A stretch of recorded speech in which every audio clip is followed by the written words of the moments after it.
All right, welcome to statics. By the end of this lesson, you should be able to understand what is statics. First off, it's not statistics, it's not stats, it's statics, okay? And where is its place within the field of mechanics, engineering mechanics? You're going to remember those values involving the four basic quantities of length, time, mass, and force. And then we're going to talk a little bit and understand a little bit more about the SI system and the US customary system, also known as the English system or the British imperial or imperial, all those old school names for that system of units that many of you have not really learned a lot about in school, but most of you, if you were or originally from the US, probably know that system better as far as like real quantities in the world around you. And we're going to convert these two values between these two systems of units because whether we like it or not, most of the engineering that is done in the US is done in the English system of units. The rest of the world is done in the SI system. So depending on where you work, you will have to deal with perhaps one or more of these systems of units. Some terminology first. Okay, so a rigid body, right? A body is a something, it's a thing that we're going to be analyzing, whether it's an object. Sometimes it has mass. Sometimes we can neglect its mass, but a body does have mass. A rigid body to us in the world of statics really kind of means that it's not only a thing that has mass, that has forces acting on it or acting on something else. We also specifically mean in a rigid body, typically we mean that it's big enough that its size affects the systems, that the dimensions of it, how long it is or how big it is, actually affects the overall science of what we're doing. The rigid part just means it does not deform when it has loads applied to it, which of course is a bunch of bunk. Everything does deform. We are just going to say, well, maybe we don't care, maybe we can neglect it, hopefully we can neglect it. And in statics, that's usually true.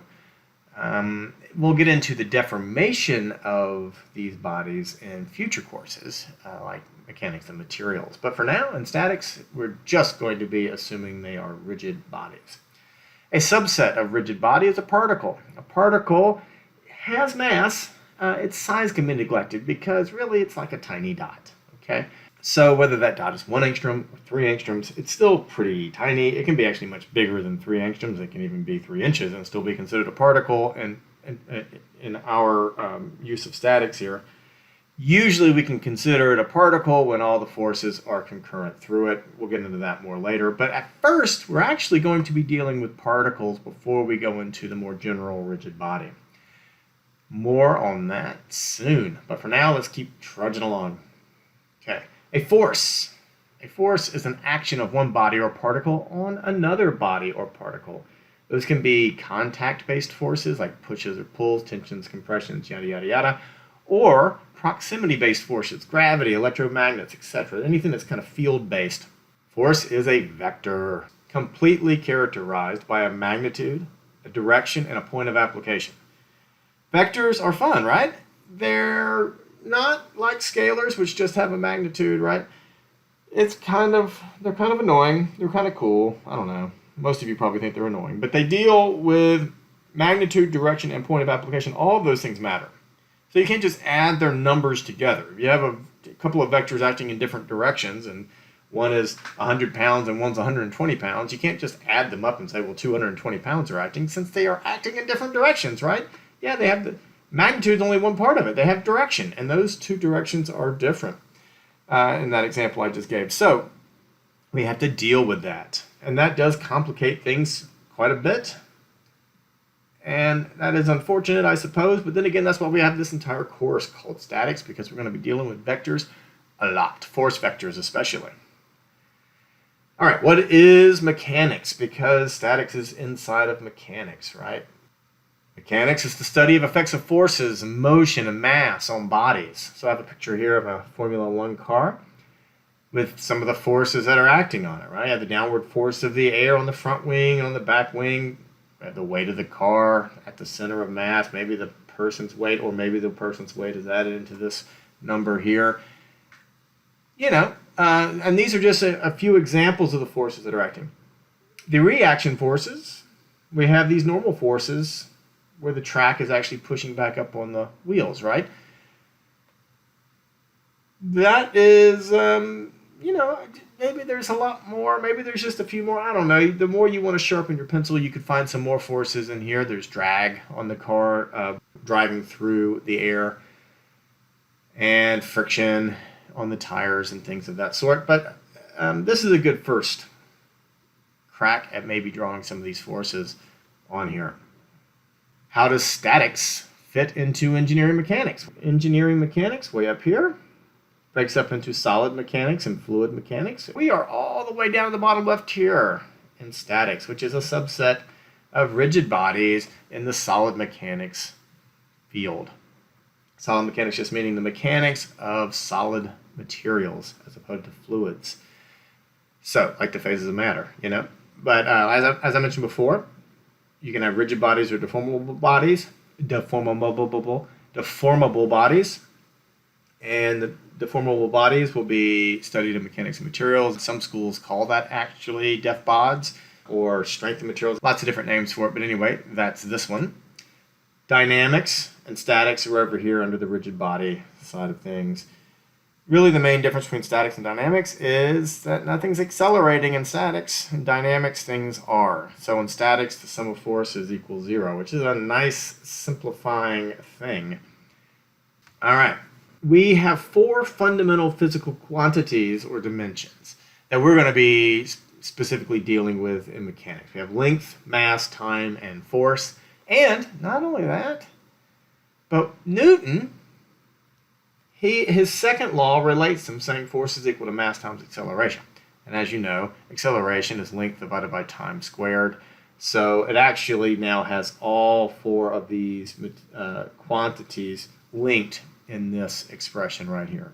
A little bit about the systems of units. Like I've said, we deal with the U.S. customary or English system of units here in the U.S. So let's talk about it. It is by far the most commonly used system of units here in the USA. These units have been developed over thousands of years, okay? It's not something that the U.S. actually invented. They just call it U.S. now because nobody else uses it, or at least they don't use it as much. They probably use it more than they'd like to admit, some of them. But for the most part, they've gotten rid of it. For instance, in England, the roads are still done in miles and miles per hour, but most of their engineering work is done in the SI system. They're trying. They're most of the way there. We are not doing quite as well in our conversion. We, way back in the 1970s, were going to get rid of the U.S. customary system altogether and go to the SI system, and we made laws about it. And then those laws got delayed, and eventually repealed, and they're not even a thing anymore. And all we get out of that is 2 liters of Coca-Cola, and you run 5Ks, and we have light bulbs in watts. For the most part, everything else is still in the good old-fashioned English system of units here. So it's only called U.S. customary because, again, we're pretty much the only people that still use it. The units themselves, most of the different units within the English system are very practical. Their conversions, however, are not. A foot, nice practical unit. An inch, also pretty practical. A pound, practical. The conversions, though, can be kind of brutal, right? The conversion from feet to miles, for instance, 5,280 feet in a mile. Where did that come from? I don't know. Somebody decided that the mile was right at the length it was, and the foot was right at the length it was, and who cares about how hard it is to convert? That's kind of the way it was. All right, so the conversions are tough, but the units usually make a lot of good practical sense in and of themselves. One really important thing that actually is a cause of some misunderstanding and consternation with students is that in the English system of units, force is the fundamental unit. Mass isn't, okay? Pounds, when you talk about how much you weigh or how much something weighs and you say pounds, that is the fundamental unit. It is a force. It is not a mass.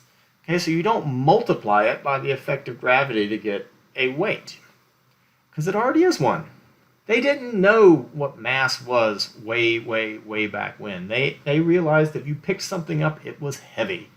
So force was the fundamental unit.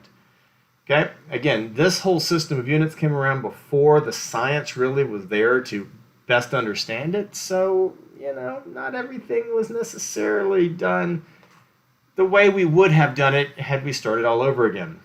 Speaking of starting all over again, that's really what the SI system is.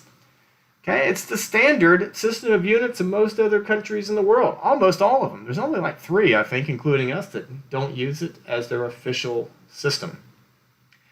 And man, do we not use it. It is relatively rare here in the USA. I'm saying like almost all engineering is done in the English system. There are a few things, mainly if you have customers in other countries where you might use the SI system of units. It's fairly rare, okay? Now, when I was saying that this was something that was more thought through, keep in mind, they did all the science, as they were stumbling through the English system of units way back in the Roman times and the Greek times and all the way up through the Industrial Revolution, and came up with all these U.S. customary units or English system units. In the SI, they sat back after the Industrial Revolution and said, how can we improve on these units? Let's make this make more sense. So they went back and they looked at it, okay? What they did is they kind of streamlined everything, which makes the conversion super easy, as you know. The units themselves, though, are sometimes less practical. Less, where they make a good gut feel for you as understanding. A good example of that, if you go inflate your car tires at the gas station when you're low, what do you inflate them to? I bet the majority of you that are from a place that uses the English system of units would immediately think, probably 30 psi, 30 pounds per square inch. That is an English system of units type of unit. And we have a good idea for what those are. 30 is a good number. When you inflate a soccer ball, you'll inflate it to about 5 psi or so. 5 psi, if you converted that into the SI system of units, you would want that to be in pascals. Pascals is the unit of pressure in the SI system.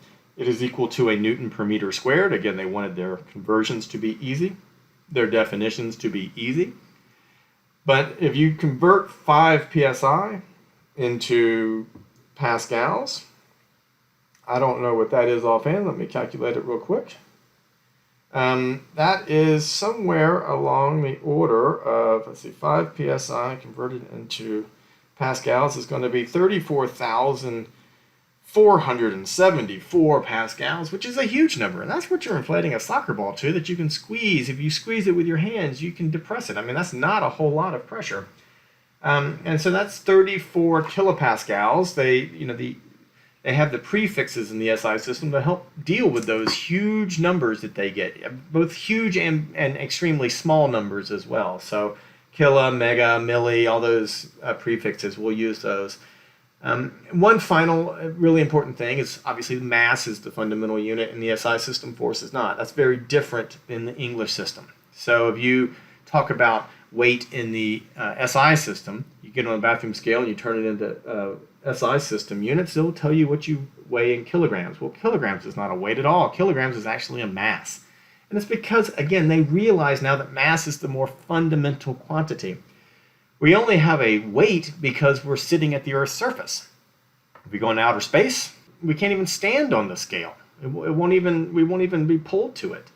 So, but we still have mass. So again, they thought about it, and they figured out more about the world around them, and they made mass their fundamental unit. So if you have kg, say you've got a 100 kilogram weight hanging from a string, you have to multiply that by 9.81 meters per second squared to get that into newtons.